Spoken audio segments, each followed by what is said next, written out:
Pada poin 35 membahas tentang kedatangan bangsa-bangsa barat ke Indonesia, poin 36 membahas tentang pengaruh monopoli dalam perdagangan, poin 37 membahas tentang pengaruh kebijakan kerja paksa, dan poin 38 membahas tentang pengaruh sistem sewa tanah. Pada poin 35 membahas tentang kedatangan bangsa-bangsa barat ke Indonesia, poin 36 membahas tentang pengaruh monopoli dalam perdagangan, poin 37 membahas tentang pengaruh kebijakan kerja paksa, dan poin 38 membahas tentang pengaruh sistem sewa tanah. Pada poin 35 membahas tentang kedatangan bangsa-bangsa barat ke Indonesia, poin 36 membahas tentang pengaruh monopoli dalam perdagangan, poin 37 membahas tentang pengaruh kebijakan kerja paksa, dan poin 38 membahas tentang pengaruh sistem sewa tanah. Pada poin 35 membahas tentang kedatangan bangsa-bangsa barat ke Indonesia. Poin 36 membahas tentang pengaruh monopoli dalam perdagangan.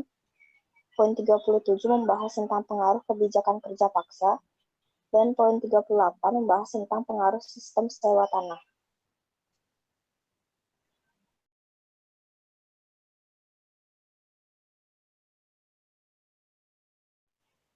Yang menarik bagi saya adalah poin 36. Yang menarik bagi saya adalah poin 36. Yang menarik bagi saya adalah poin 36. Yang menarik bagi saya adalah poin 36.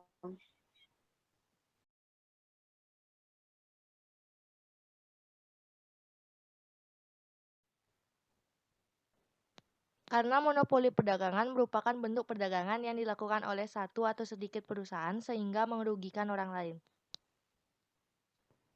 Karena di poin 36 menjelaskan tentang pengaruh pengertian monopoli dalam perdagangan dan alasan kerajaan-kerajaan Indonesia membiarkan VOC memonopoli perdagangan. Karena di poin 36 mempelajari tentang pengaruh monopoli dalam perdagangan, pengertian monopoli perdagangan, alasan kerajaan Indonesia membiarkan VOC memonopoli perdagangan, dan tujuan Belanda melakukan adu domba. Karena di poin 36 kita mengetahui tentang pengertian dan pengaruh monopoli dalam perdagangan, alasan kerajaan-kerajaan Indonesia membiarkan VOC memonopoli perdagangan, dan juga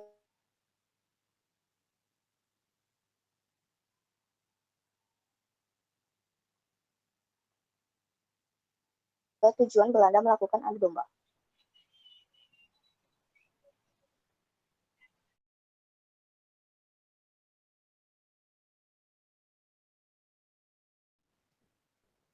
Monopoli perdagangan sebaiknya tidak dilakukan karena dapat menyebabkan ketidakadilan hanya mementingkan keuntungan pribadi.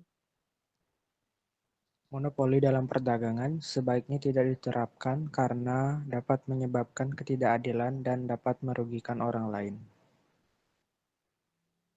Monopoli perdagangan tidak boleh dilakukan atau diterapkan dalam kehidupan sehari-hari karena dapat menyebabkan ketidakadilan dan merugikan orang lain.